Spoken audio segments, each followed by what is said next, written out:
ये सारा रावलपिंडी साजिश केस जो है वो जिसे बात का बतंगड़ बनाना कहते हैं वो और कुछ नहीं।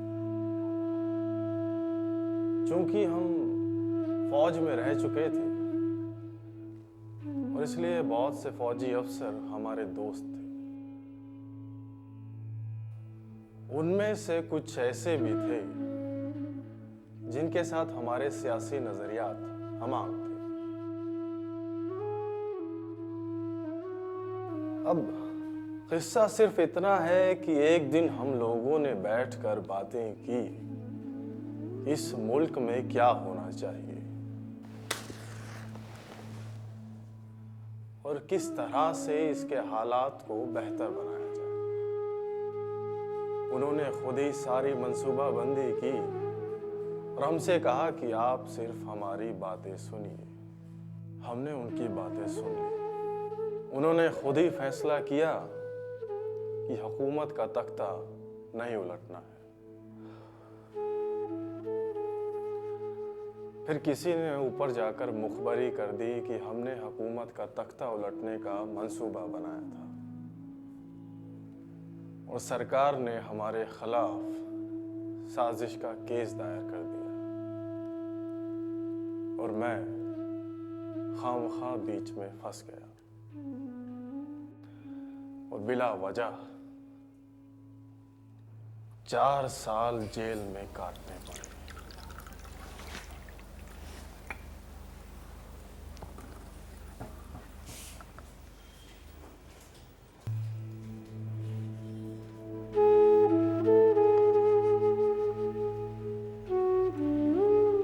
फैज अहमद फैज, ये खम्बकत क्यों आए हैं? कल इलेक्शन है ना, इसलिए ये लोग मुझे हिरासत में रखना चाहते हैं। कल तक छोड़ देंगे, कोई परेशानी की बात नहीं है।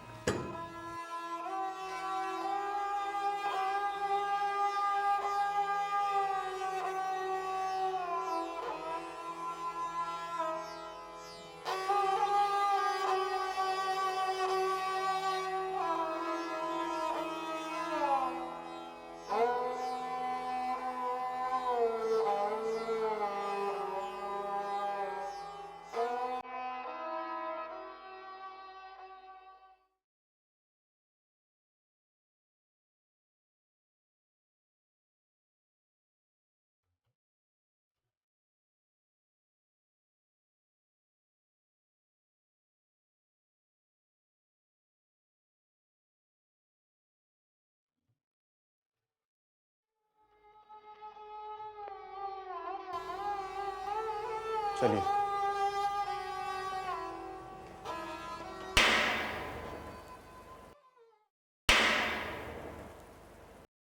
पहले 3 महीने फैज सरगोधा और लालपुर जेलों में कैद तन्हाई में रहे। वो बहुत मुश्किल के दिन थे।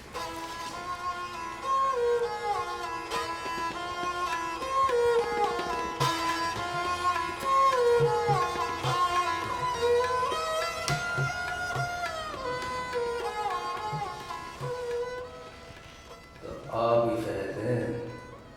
जी। हुकूमत का तख्ता पलटोगे?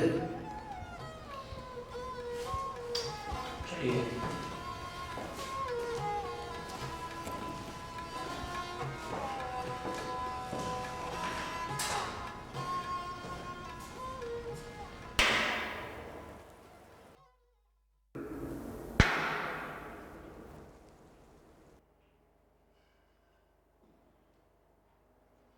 कागज़, कलम, दावात, किताबें, अखबार, खुतूत, सब चीज़ें ममनू थी, मगर वो हार नहीं मानी। मताए लो कलम छिन गई तो क्या गम है कि खून दिल में डुबो ली हैं उंगलियां मैंने। जुबां पे मोहर लगी है तो क्या कि रख दी है हर एक हल्क़े जंजीर में जुबां मैंने।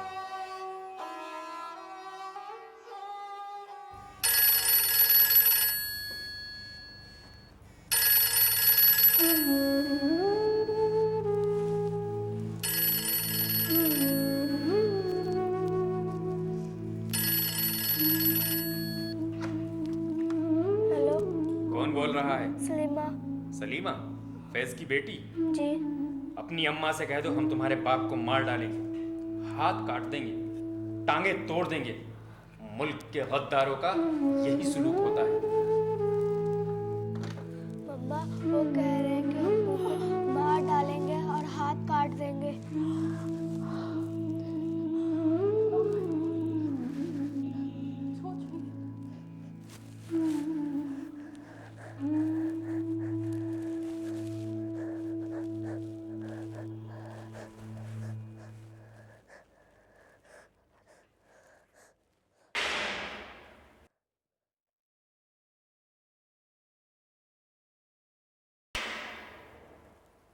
तीन महीनों के बाद फैज अपने घर वालों से पहली बार मिले। मम्मा वो आ रहे हैं। How does he look? हाँ ठीक है। बिल्कुल ठीक है मम्मा।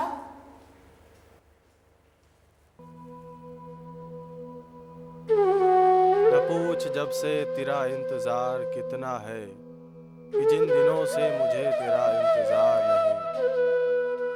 तेरा ही अक्स है इन अजनबी बहारों में, जो तेरे लब तेरे बाजू तेरा किनार नहीं।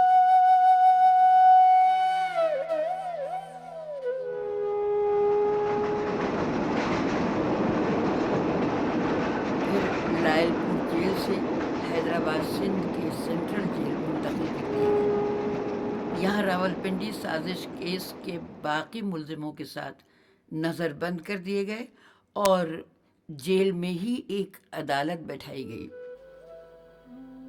तुम्हें पहले नहीं लिख सका, क्योंकि खत लिखने का कागज आज ही हाथ आया। मैं और मेरे साथी 4 तारीख की सुबह एक स्पेशल ट्रेन से यहाँ पहुंचे। असीरी के सबसे बुरे दिन कट चुके हैं, इसलिए और कुछ है तो न कायदे तन्हाई का सामना बाकी है और ना ही पुलिस की तकलीफ और पूछगछ का डर है। अब तुम्हारी और बच्चों की तस्वीरें सामने रखकर खुशी से मुस्कुरा सकता। तुम्हारी याद में पहले की तरह दिल नहीं दुखता।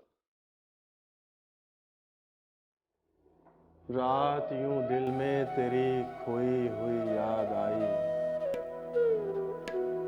जैसे वीराने में चुपके से बहार आ जाए, जैसे सहराओं में हौले से चले बागे नसीब, जैसे बीमार को बेवजह फरार आ जाए। गिरफ्तारी के बाद मैंने अभी अभी 6ठी नज़्म ख़त्म की है। इसके मानी ये है कि गुज़िश्ता 3 बरसों में जितना कुछ लिखा था, इन 3 महीनों में उससे 2 गुना लिख चुका हूँ। अब दिन छोटे होते जा रहे हैं और जब हम सुबह चाय के लिए उठते हैं तो रात का अंधेरा कुछ बाकी होता है। न जाने कितने बरसों के बाद शब के खात्मे पर अंधेरे में पौ फटने का समा और चांद के हल्के नुकरे रंग को रूपहाली बनते देखा है।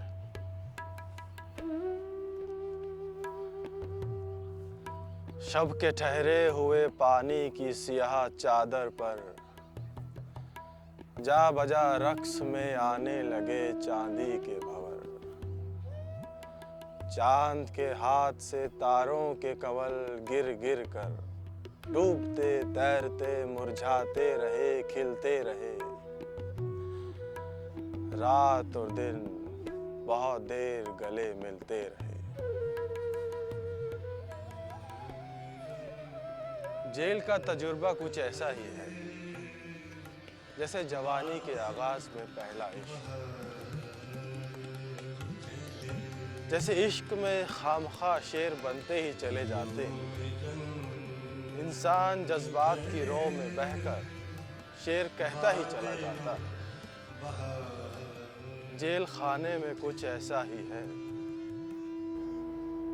फैज़ की गिरफ्तारी के 1 महीने बाद ही मैं हिरासत में ले लिया गया था। एक खास ट्रिब्यूनल जो जेल के अंदर ही बैठता था, हमें रोज उसके सामने पेश होना पड़ता था।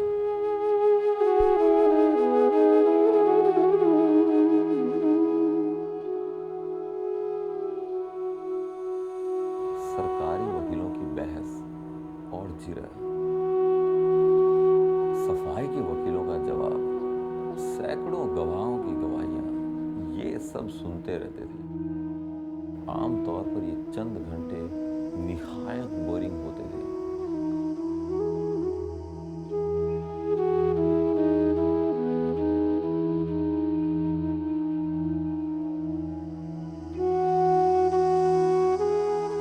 अखबारों में रोज ये अफवाहें छपने लगी कि हम सबको बगावत की साजिश के जुर्म में गोली मार दी जाएगी।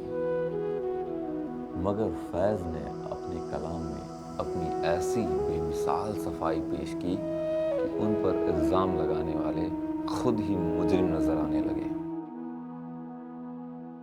फिर हश्र के सामा हुए ऐवान हवस में बैठे हैं ज़वील अदल, गुनहगार खड़े हैं। हाँ, जुर्म वफा देखिए किस किस पे हो साबित, वो सारे खताकार सरेदार खड़े हैं।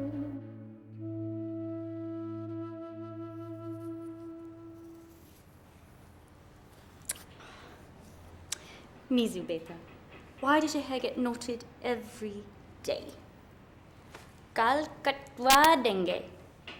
जान जाती कर। अब्बू आएंगे, परेशान हो जाएंगे। क्यों? वो कहेंगे लड़का कहाँ से आया।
तुमने अपने घर की तन्हाई का जिक्र किया है।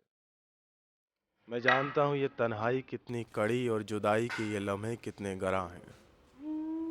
इनको दिल से धोया नहीं जा सकता, लेकिन इनका बोझ इस तसव्वुर से कम ज़रूर किया जा सकता है कि बीते हुए दिन कैसे अच्छे और आने वाले दिन कितने बेहतर होंगे। मैं तो यही करता हूँ। इस नुस्खे के तुफैल मुझे जेल की सलाखें बहुत ही हकीर और बेहकीकत दिखाई देने लगती हैं। ये रात उस दर्द का शजर है जो मुझसे तुझसे अजीम तर है। अजीम तर है कि इसकी शाखों में लाख मशल बखफ सितारों के कारवां घिर के खो गए हैं। हजार महताब इसके साए में अपना सब कुछ रो गए हैं। बहुत स्याह है रात लेकिन इसी स्याही में रूनुमा है वो नहर खून जो मेरी सदा है। इसी के साए में नूरगर है वो मौजज़र जो तेरी नजर है।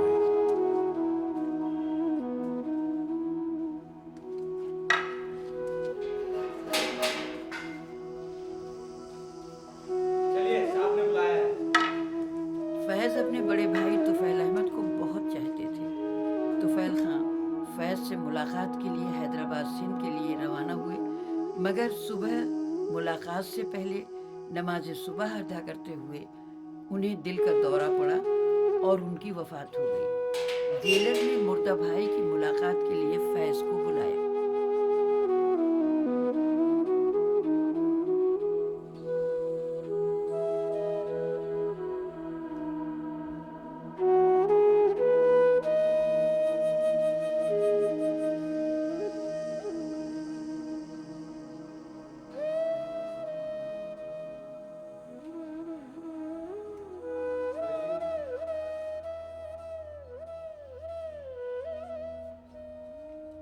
आज सुबह मेरे भाई की जगह मौत मेरी मुलाकात को आई। अपने गम के गुरूर में सर ऊंचा रखा और किसी के सामने नजर नहीं झुकाई। अब मैं अपनी कोठरी में अपने गम के साथ तन्हा हूँ।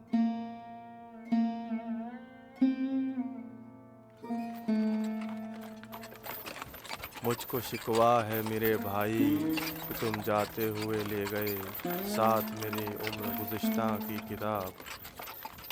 उसमें तो मेरी बहुत कीमती तस्वीरें थी, उसमें बचपन था मेरा और मेरा अहदे शबाब।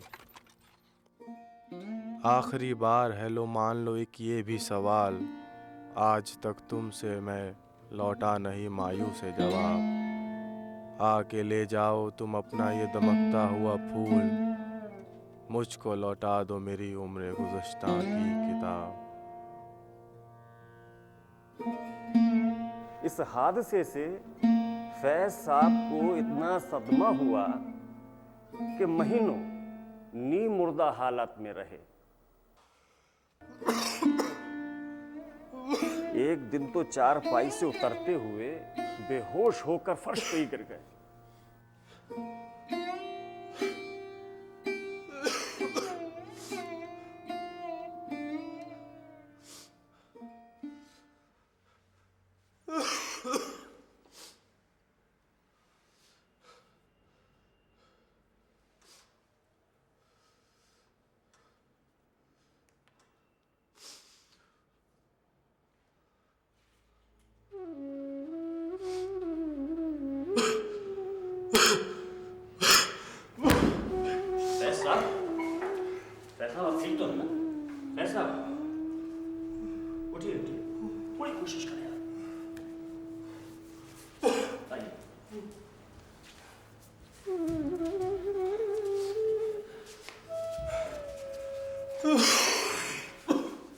दरअसल मुकदमे के फैसले के बाद तो कैद होने का एहसास भी शिद्दत पकड़ गया था।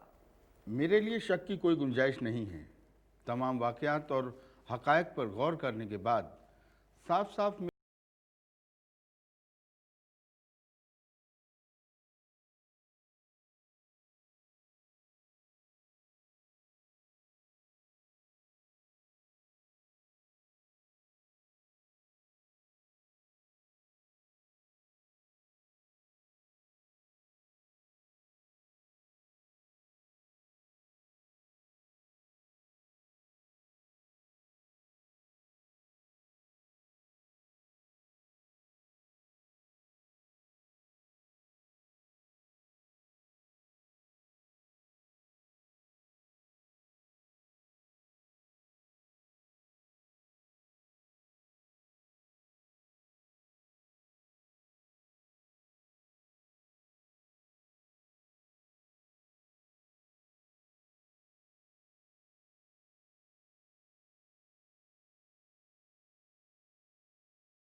फैज साहब के लिए मेरे हमराह मॉन्टगोमरी जेल का इंतखाब किया गया। यहाँ कैद का एहसास भी शिद्दत पकड़ गया था। और फैज़ के दर्द दिल ने दुनिया भर के असीरों के रंजो अलम को अपने अंदर समो लिया।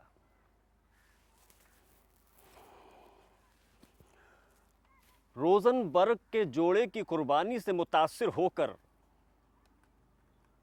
लिखी गई नज़्म ने हर मुल्क, हर ज़माने के शहीदों को एक सफ में खड़ा कर दिया।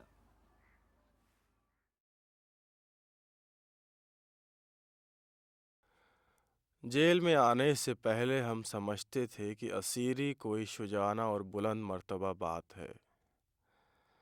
अब पता चला कि इसमें सिर्फ दर्द है और नाकाबिले बयां दर्द, और इस दर्द का सही एहसास मुझे एक गिरफ्तार परिंदे से हुआ, जिसे हमारे खिदमतगार कैदी ने पकड़कर उसकी टांग में रस्सी बांधकर एक टोकरे के अंदर बंद कर रखा था। लेकिन उसी शाम वो किसी तरह टोकरे से निकल गया और उड़कर हमारे सहन के एक दरख्त पर जा बैठा। उसकी रस्सी शाखों में उलझ गई।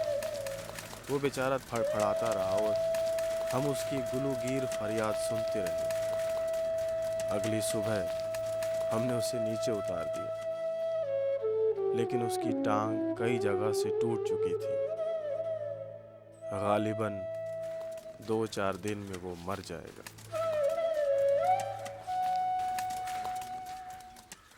फितरत में हैवानों के दर्द का दारोमदार मौत है।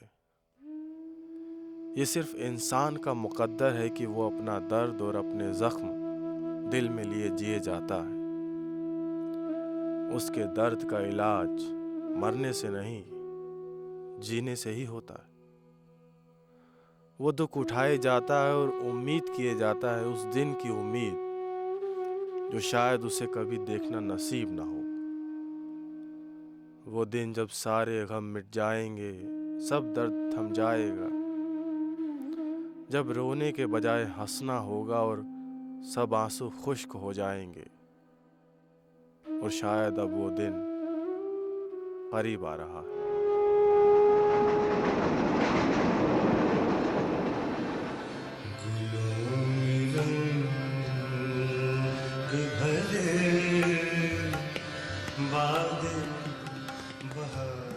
अगरचे हमारी उम्र के चंद बेशकीमती साल बर्बाद हो गए, लेकिन जिंदगी में फिर भी बहुत कुछ देखने को बाकी है।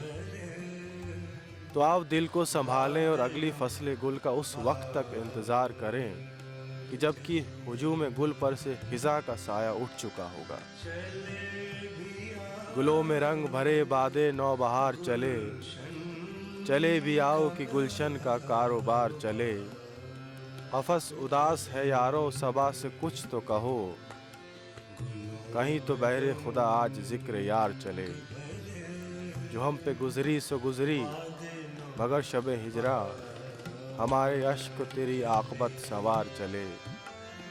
हुजूर यार हुई दफ्तरे जुनू की तलब, गिरह में लेके गरेबा का तार तार चले।